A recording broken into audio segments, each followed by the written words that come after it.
నేర్పించలేదేటబ్బా.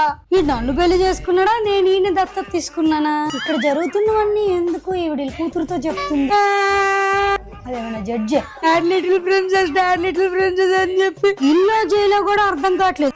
ఇప్పుడు నన్ను అందరూ వదిలేశారు కదా, ఇంట్లో వాళ్ళతో మాట్లాడడానికి కూడా ఫ్రీడమ్ లేదు. అమ్మా తిట్టట్లేదు కానీ తిడుతున్నట్టే ఉంది.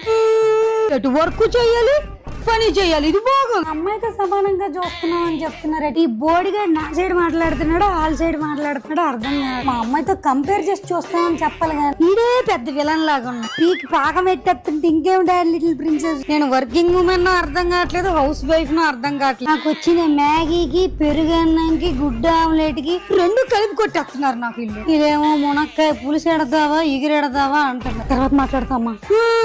వీళ్ళు మొహాలు చూస్తుంటే నొల్లు మండిపోతుంది, బయటికి నవ్వలేక వస్తున్నాను. వీళ్ళెందుకు అందరితో కంపేర్ చేస్తున్నారు నాకు అర్థం కాదు. అమ్మ తర్వాత మాట్లాడు.